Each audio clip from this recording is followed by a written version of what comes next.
Hello, my name is Ashley Shimmin, and I'm presenting my research on the effects of skills-based interventions on second grade students' phonics retention. I'm a current graduate student at Morningside College, and I'm also the reading and math specialist at West Liberty Elementary School in West Liberty, Iowa, where I've been working for 5 years, working with 1st through 5th graders. The problem I wanted to address was that English language learners acquire phonics skills at a slower rate than their peers who speak English as a first language. Because of this, we have a need for research-based phonics interventions that are effective for ELLs, and we need programs that support retention. I wanted to research this topic because in my building, 31.2% of the students are English language learners, and I see many of them, so the curriculum I use should be meeting the needs of those students. In 2017, 9.5% of the students in the public school system in the United States were English language learners, and those English language learners are often placed into reading intervention groups to help with their language acquisition. They struggle to retain information, and getting that into their long-term memory is more difficult because of processing in 2 languages. Some of the effects on teachers and students include the use of multi-tier system of supports. It's a three-step system that offers support at different levels based on the need of the students. So here you can see that most students are covered in this green area. This is your Common Core material. But for those who struggle a little bit, you're going to find them in this yellow. This is where many of the English language learners end up. So this is going to be targeted group interventions. This is going to be your reading interventionists and your ESL teachers. When there's gaps in phonics skills, students read more slowly, and when that happens, you're going to increase your miscues and decrease the comprehension of the text. On top of that, you're also going to see struggling with fluency and spelling. Students who are English language learners and fall in that English as a second language label, they tend to see reading teachers at a higher rate. And students who are considered at risk, so ESL, special education, or behavioral students, are kept out at classroom activities for longer periods of time. This can be a problem because when they're being pulled for things like reading intervention, math intervention, ESL, or specific classroom interventions, they can become dependent on the teachers, and they're not developing those problem-solving skills that they need. Teachers struggle to find intervention programs that support ELLs and are efficient.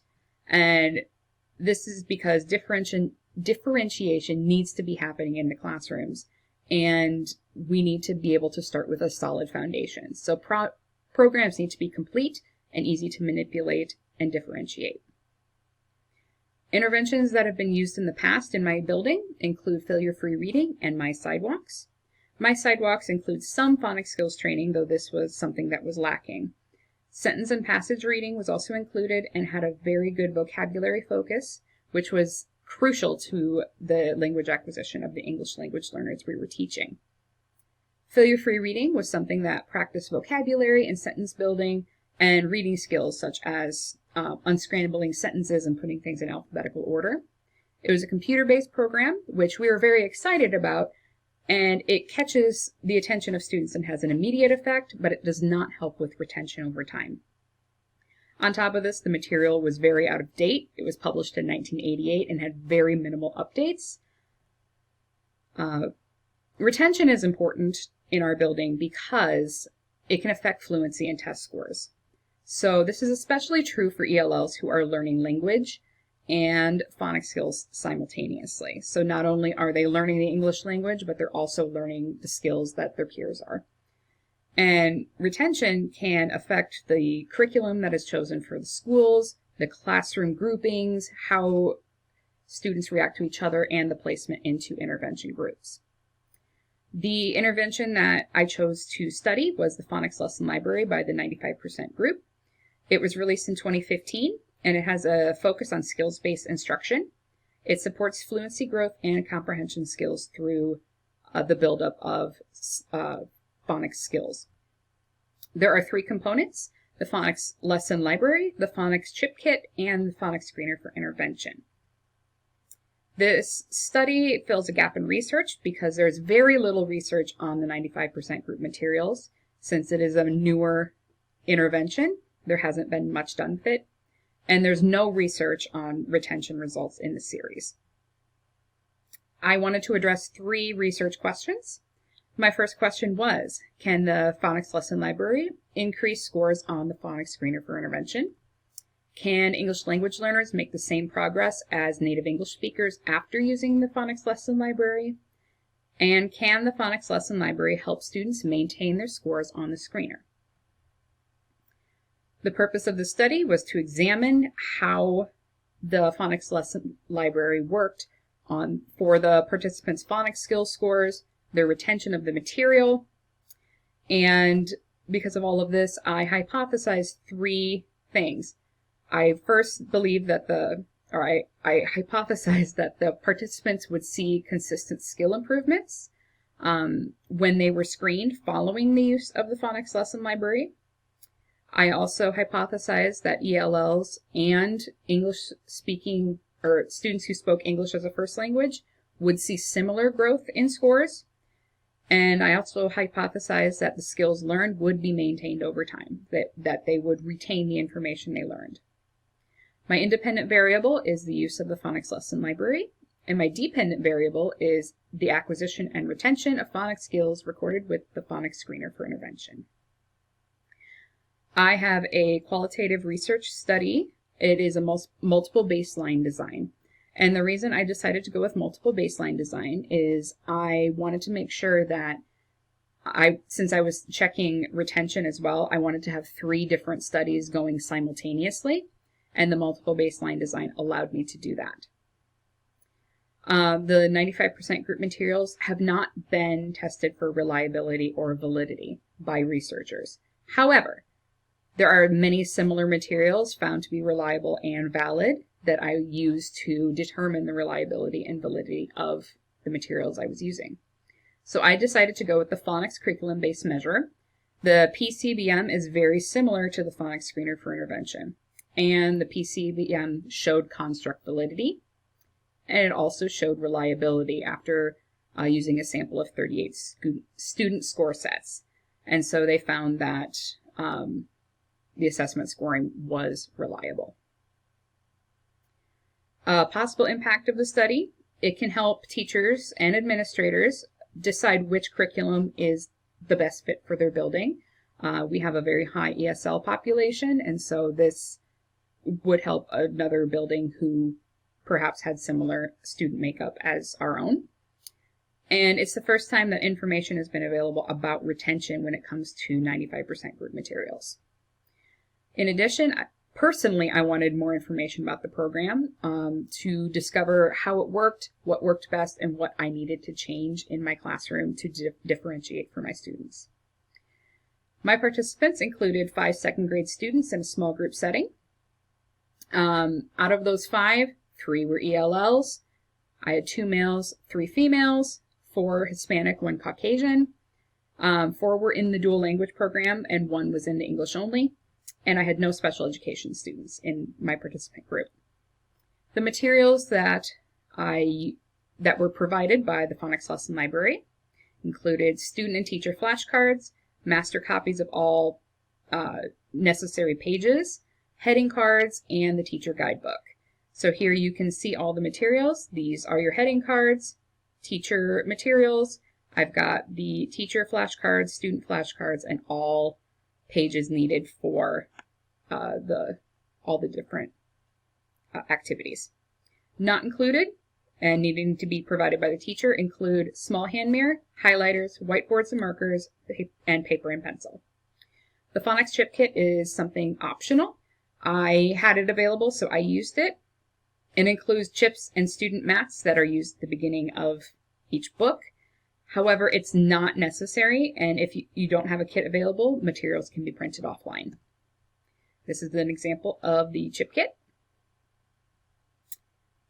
The phonics screener for intervention includes a student flipbook and teacher recording sheets. It's pretty simple makeup. These are the sheets that the teacher uses and corresponding materials inside the student book here. For my study, I met with my students 5 days a week for 20 minutes every day. Each lesson is designed to take 30 minutes, and because I didn't have 30 minutes, what I did was I got as much done as possible, placed a post-it note where I left off, and started there the next day. The teacher materials look like this. So within the book, you're always going to start every day with review and then teaching of the new concept. Once those two things are done, depending on the day, you're going to see other activities. They can include sentence dictation, practicing words with flashcards, different levels of fluency practice, and activities such as word chains. Here's a picture of some of my students using the student flashcards, and here you can also see examples of the heading cards being used. Some of the skills that I taught initial S blends, long vowel silent E, and OI vowel teams. These three were taught over the course of 15 weeks, where I administered the PSI 5 times. The individual scores were tracked using line graphs, and then I used those line graphs and I visually inspected them for trends. The trends that I watched for were trends in data and trends in retention. The results that I found, student improvement. The intervention caused an increase in student improvement scores, so this did confirm the hypothesis, stating students would improve using the intervention. Scores climbed from below the benchmark of 70 to above the benchmark of 70. Here you can see some of the scores. So the first one I taught, we went from 52% to 88%, and then the second, we went from 32% to 70%, and then the third, we went from 39% to 81%. And then from there, we checked retention. So those were the three skills that I taught. ELL improvement. ELL scores increased by 36.7%, and native English speaker scores increased 40.8%. I found those to be fairly close to each other, so I feel that the hypothesis was confirmed. Retention, however, scores for S blends and vowel teams remained above the benchmark over time, so those were retained. However, scores for long vowel silent E dropped below the benchmark, and so the decrease in scores that I did find dropped this below the benchmark. They did not retain their proficiency, and the hypothesis was not confirmed. So here you can see the results of the study, ELLs and native English speakers. So S blends, long vowel silent E, and vowel teams. And you can see here, the blue is your pretest, your red is your post-test, and your green is your retention. They really struggled with their long vowels here. You can definitely see that those scores decreased a little bit over time. And similarly, you can see how the scores did go down over time. So 88 to 87, 70 to 64, 81 to 79. So that was consistent. One example of the student line graphs that I used is here. This is how I tracked individual student data. And the student, you can see where they received their initial S blends intervention. And then here is where they received long vowel silent E, and here is where they received their vowel teams. Connection to theory. Piaget's theory of cognitive development was what I connected my research to. Students develop language from their surroundings, no matter what their language background is. Piaget believed that intelligence was not fixed, that students would develop rather than learn. And the repetitive action and reaction to the materials I was using, it builds the schemas and helps the students categorize these new developments in their brain. I was able to connect my results to my research because the district mandated and research-based intervention plans may not be appropriate or effective, and they don't help English language learners learn to read as quickly as is necessary for them to progress as quickly as the state would like them to. And so vocabulary instruction is necessary for ELL's fluency support. That is something that Herrera has found to be absolutely true. In addition to that, students who are exposed to reading intervention programs maintained some of what they learned after 11.17 months in a study completed by Sugate. In addition, the data also showed a downward trend similar to what I found in my own. So the similar results in my study matched those of Sugate. And specifically, the retention scores for ELLs in my study dropped 1.67%. Native English speakers scores dropped 1.94%. This also kind of correlates to my second hypothesis, stating that English language learners and native English speakers would progress at a similar rate. Some of the implications that I found were, firstly, materials are repetitive and easy to navigate. So this is going to be helpful for your English language learners who thrive on things that are predictable, because then they don't have to process through new directions. They already know what is expected of them. The Phonics lesson library is implemented quickly into classrooms, so I can get an entire brand new bag set up in less than 30 minutes, make my copies, and I'm ready to go. And then this gives me plenty of time for differentiation during my planning periods from there on. So this is one way that I have differentiated some of my Phonics lesson library groups. Because I have such a high percentage of English language learners, what I did was I gave them some of the cards. They had to draw a picture stating what they thought that word meant. They could use iPads to look up the definition if needed, and then they shared what they drew in their own words. So it gave them a visual cue, and it also gave them a chance to practice their language. I have 3 limitations and a few suggestions for improvement in future studies. My first limitation was my small group size. So the number of participants was stuck at 5 because that's all that I could fit into my classroom. More participants would provide a wider data range, and it would be more representative of the entire student body. To complete this, you would want multiple groups of students assessed. So if I assessed all 14 of my student groups, then I would probably have a better representation in my data. The second limitation was that the Phonics lesson library isn't as ELL friendly as it could be. And this is specifically because there's no vocabulary instruction. So because this is something that is critical and necessary for ELLs, differentiation has to happen. So the teachers have to add this to their instruction. So while the Phonics lesson library is a good foundation, there has to be additional items added to it. And the study is qualitative. So what this means, it's not the kind of research that would be used as concrete evidence. Even in this course, we were asked not to use qualitative research in our literature reviews.